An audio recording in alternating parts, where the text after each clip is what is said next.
Question authority.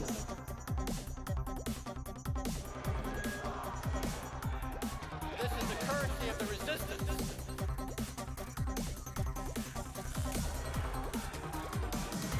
What is Bitcoin?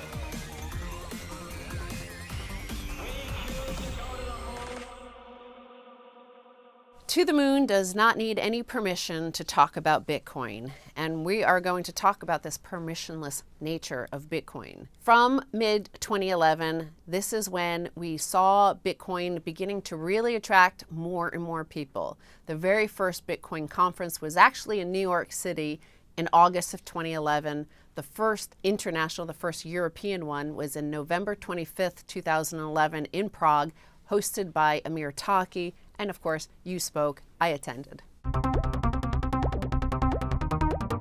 When we first went to the first Bitcoin conference in the world, it was a group of about 40, 50 people. And I'd say half of them were incredibly intelligent computer scientists that didn't know how to share their ideas, and very passionate activists that believed that a financial system that could exist outside of the traditional financial system was an important thing to bring to the world. At that time, it was very uncertain and very unclear whether Bitcoin would succeed. Fast forward another decade, or just under a decade where we are now, and we've seen that wherever I go in the world, people have at least heard of Bitcoin. That was not the case not so long ago. That's right. The word is out, and these conferences are starting to bloom, and people are getting the ideas in their head about what this is all about. In June 2011, the price of Bitcoin hit $32. It then fell to $2 by November of 2011. That is a fall of 94%. It wasn't so much about price at that point because it was still magical internet money. The reason that a lot of early adopters got in was not because we thought that we were going to get rich as a result of speculating on the price, but rather I wanted to store my value in a system that existed outside of governments and banks. It was like, well, this is the only logical option. You know, it's not about what the buying power of it is going to be over the next few years. It was really more about, well, I know that the buying power of my fiat is going to continue going down due to the monetary policies, whereas I look at the monetary policy of Bitcoin, and this is something that is a lot more appealing. So when we talk about permissionless, I want to talk about another area of the online world, which was the World Wide Web, the internet, how that developed and how that was also permissionless, and the same sort of players involved, including the cypherpunks and John Perry Barlow. So Tim Berners-Lee created the World Wide Web, HTTP, and that was a protocol he invented, which went on top of TCP/IP, which was the internet at that time. You needed command lines to access the internet. And in fact, I think somebody like Richard Stallman still accesses the internet using the old system of just command lines. So nobody needed permission, you just developed. And one of the things that happened in the early internet days was in 1996, there was a Telecommunications Act which was announced, which started, the US government started to interfere in how the internet developed. John, what happened to the internet? I mean, I heard you speak in 1995 at an internet conference about the freedom of the internet. It was kind of like the greatest thing since dropping acid. You yourself was a lyricist for the Grateful Dead, and there was this big love-in the mid-90s that the internet was going to bring back freedom. But now everything's encrypted. Everything is being surveyed. The internet has been trashed by centralized governments and the corporations behind them. What happened to the internet, John? Characteristic understatement, Max. No, I don't think that. I think the internet actually is doing just fine. I think that there is and continues to be a Mexican standoff between the forces of liberation and the forces of surveillance and control.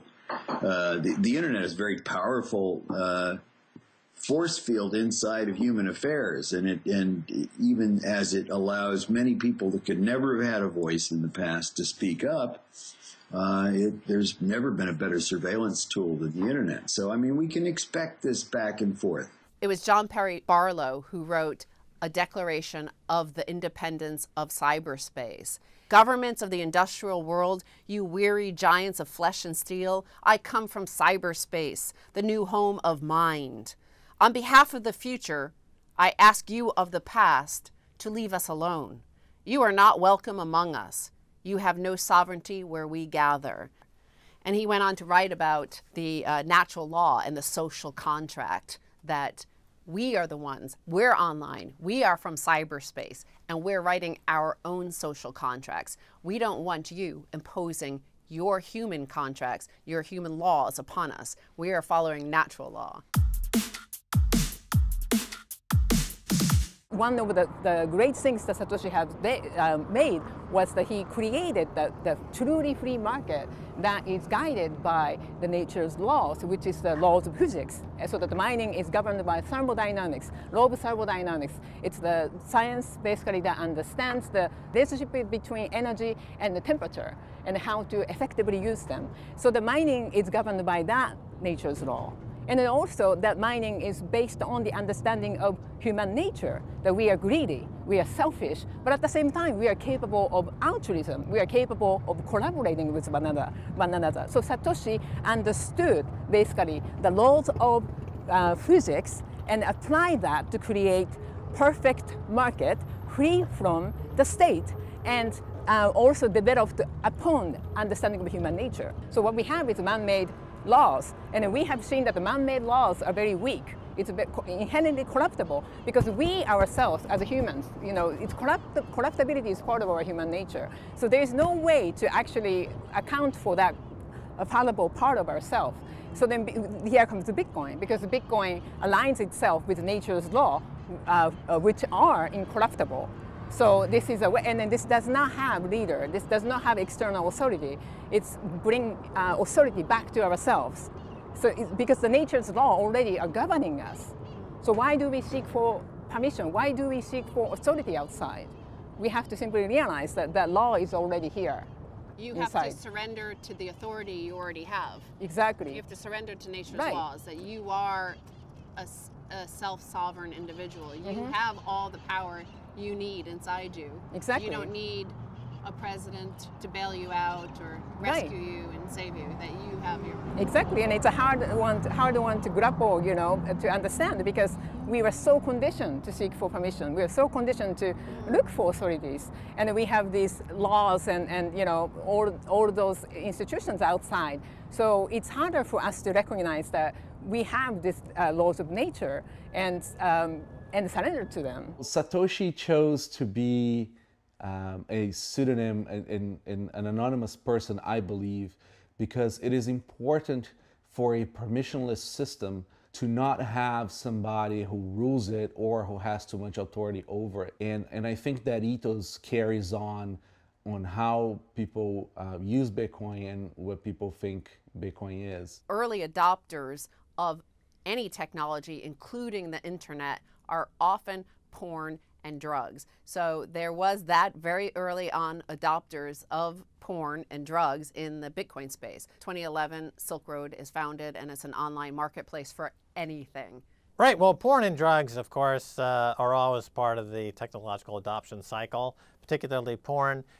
We see this over and over again. I would posit, going back to the story of Adam and Eve, was a story that got people to buy the Bible.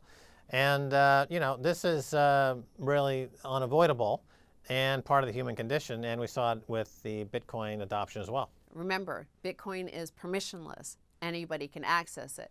And one thing about having responsibility for yourself, individual economic sovereignty, is not easy.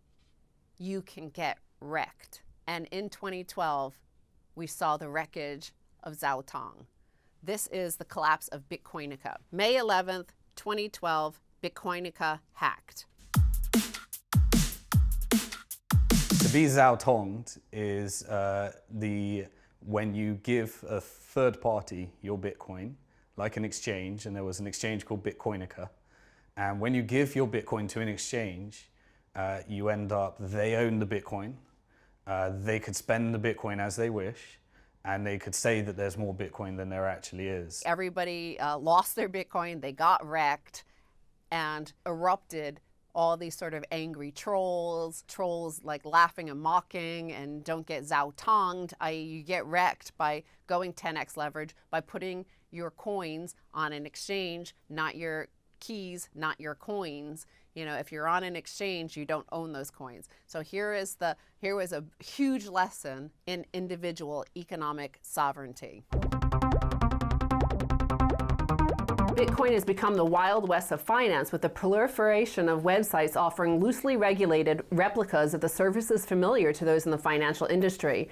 Perhaps the most notorious is Bitcoinica, a platform offering margin trading, short selling, and stop orders run by a 17-year-old Chinese high school student, Zhu Tong. Users can leverage their bets up to a ratio of 10-to-1 on Bitcoinica, meaning they can lose more than their initial investment. So to be Zhu Tong is to be wiped out financially. And we're going to turn now to a little new hip song, a rap song based on being Zhu Tong.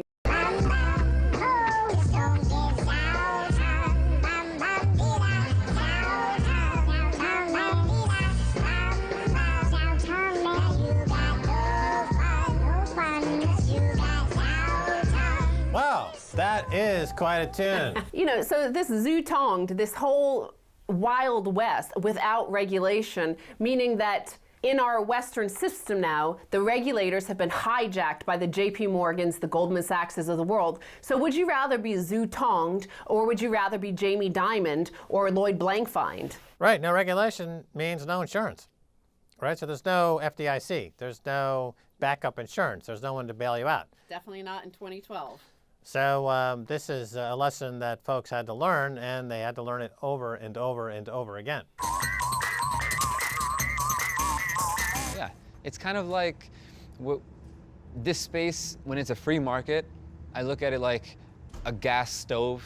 And when you're raising a child, your kid can go to that stove and burn his or her hand. And when he or she burns his hand or her hand, they're never going to burn it again.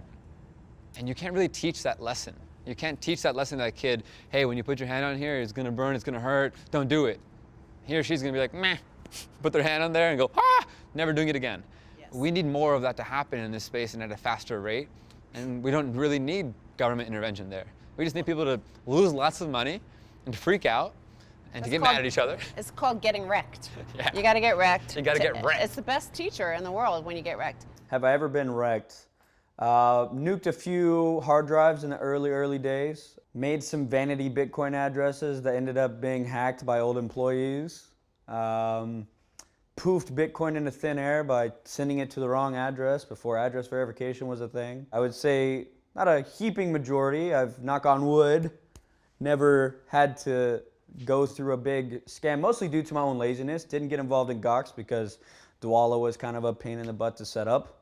So I've been fortunate in the fact that setting up exchange channels and such, I've just been too lazy to do, and it served me well. So people that say being lazy never serves you well, they're wrong, period. So there you go.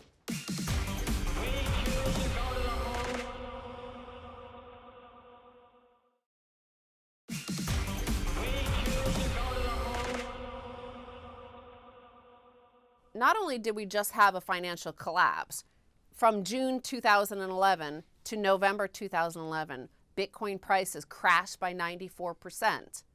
Very similar to what happened in 2008, even more dramatic in the financial markets. Then we had the failure of a major exchange, and people's Bitcoin were hacked, stolen, they got wrecked. There was no central bank to appeal to. There were no groups of elite to meet in Davos and say, oh, we're going to rescue these people and save them from this horrible hack. It was just, you got zao-tonged. You gambled with your own coins. You put them on an exchange. You no longer own your Bitcoin, and you got wrecked. And ha ha, you know, what's the troll face? Yeah. Well, that's exactly right. So there is responsibility that comes with sovereignty and self-sovereignty. The protocol itself was not hacked. It was the exchange that hosted the wallets and the coins that got hacked. So that's an important point to keep in mind. It was a very volatile time for Bitcoin, certainly for the prices. You interviewed Andreas Antonopoulos, and he mentioned the shallow pool of volatility. All right, Andreas, many ask if Bitcoin can survive the government crackdown, but you ask, will central banks and nation states survive Bitcoin? Your thoughts? Yeah, well, I mean, we've already seen a bounce back from the latest regulatory snafu. Bitcoin is a shallow pool of volatility, and every time someone sneezes, all of the volatility sloshes around a bit.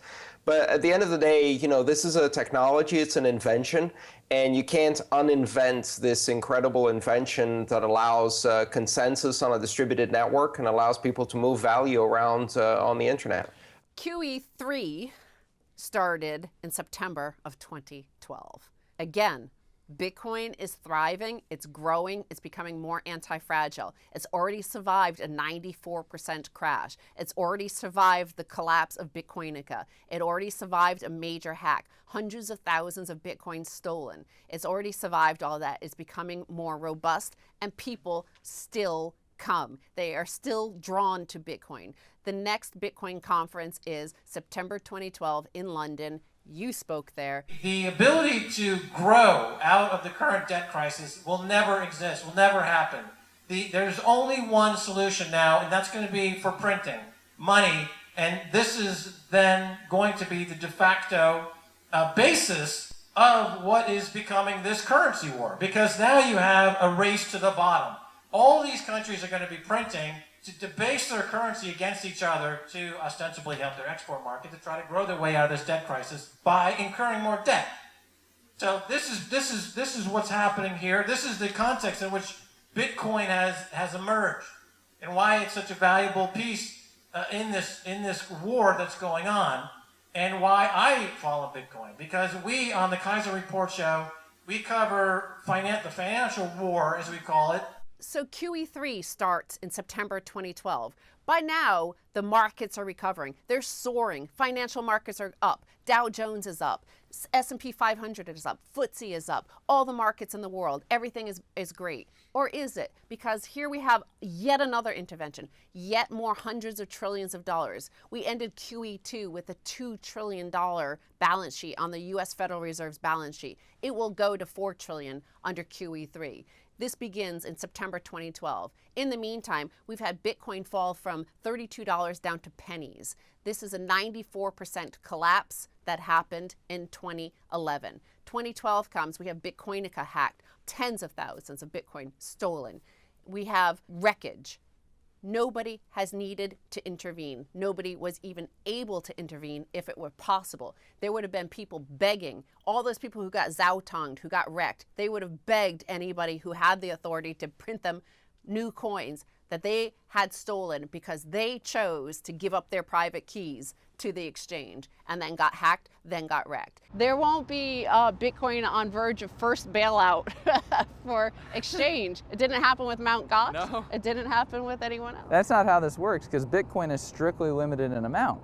Yeah. It is the hardest, strictest, soundest money that we've ever had. Like, you can't just create more of it. This is the environment in which Bitcoin is flourishing. It's continuing to get stronger and stronger and stronger. The fiat money system, the permissioned walled garden of the central banking and their member banks system, that's requiring more and more intervention, more and more changes and hard forks in their algorithms of printing money. Buying mortgage-backed securities didn't work. Let's buy junk-backed bonds and natural gas bonds and fracking bonds, and let's buy all sorts of stuff. Right, and Keiser Report was there telling people to keep the faith. I think that's probably the time at which we were instrumental in keeping that community together, because there was a lot of distress in the community. The prices had crashed, and exchanges were getting hacked. But we were pointing this out, that there's competing against an extraordinarily corrupt system out there of banks and quantitative easing, and that this was going to triumph over those guys in the end. I'm Max Keiser. Time now to go to Argentina and speak with Tuur Demeester of macrotrends.be and author of the new paper, The Gloom of Central Banking. Tuur, welcome to the Keiser Report. Hi, Max. Nice to be with you. All right, Tuur, the European Central Bank recently released a 55-page report called Virtual Currency Schemes. Tell us about it. Tell us about the gloom behind this ECB report.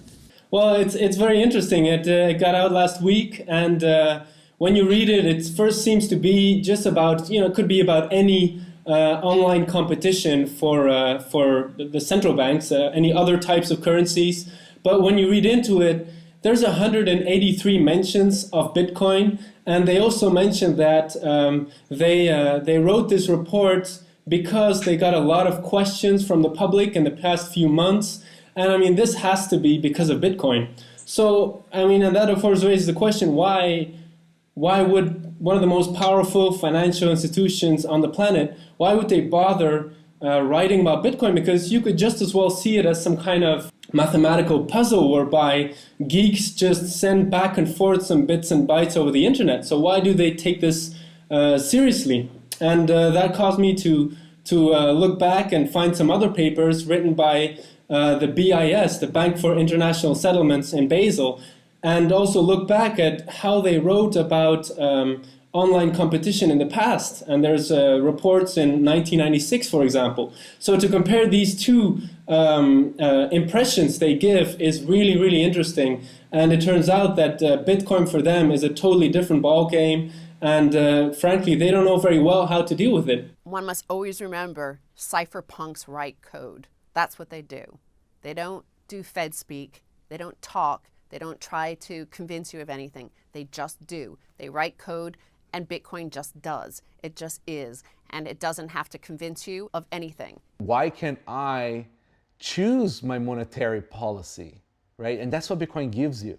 It gives you a fixed supply. A fixed supply gives you the choice of opting it in, right? Nobody forces me to use Bitcoin. I am forced to pay my taxes in Canadian dollars, right? So they force their value through how you pay them. In Bitcoin, there is nobody forcing anybody. This voluntary system is fascinating.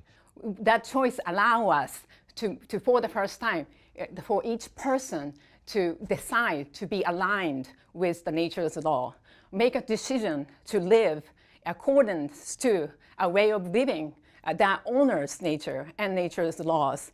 So this battle is out there, it's waging on, and it's going to be intensified. And cypherpunks want to make sure that this choice would be the informed one, so that each person make an informed decision as to what kind of a future civilization we want to be a part of and how we want to use this technology. At that September 2012 London conference, we talked to Frank Braun, who was a privacy activist, or as they would say in Europe, privacy activist. This was the beginning of the clash of the various groups, because Bitcoin is permissionless. Anybody can participate, whether it's bankers or a privacy activist from Germany, you know, who's wearing a mask, anarchists, cypherpunks. Everybody's now involved. Yeah, you did see the beginning of corporate interest in Bitcoin, and the venture capital community started to take interest.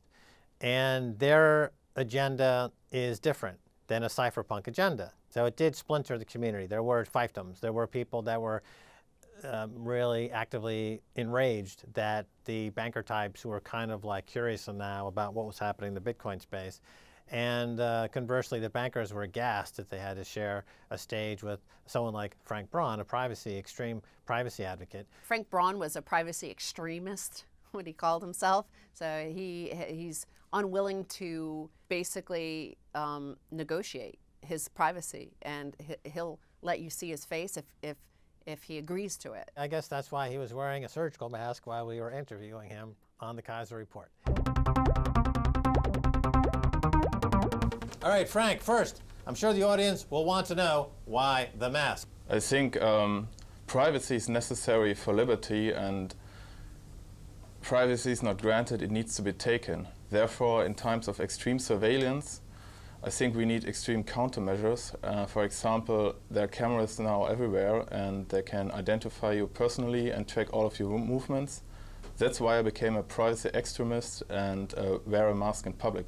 Clearly, Frank Braun, the surveillance state is here, hence your face mask. But what about the security of any online transaction going forward, including Bitcoin? So I guess this is kind of a follow-up question to what we've been talking about in terms of what can people do? A few techniques were mentioned at Bitcoin 2012, but what are some of the basic things people should be considering now that we've entered this permanent police state, surveillance state? You have two areas in which you have to improve. The first one is digital security, and the second one is tradecraft.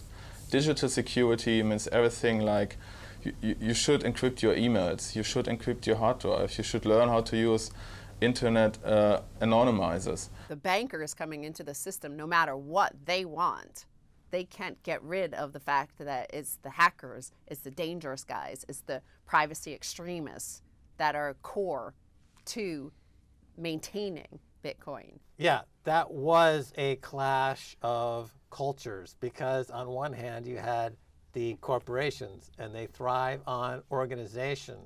And of course, Bitcoin is all about decentralization, bordering on anarchy.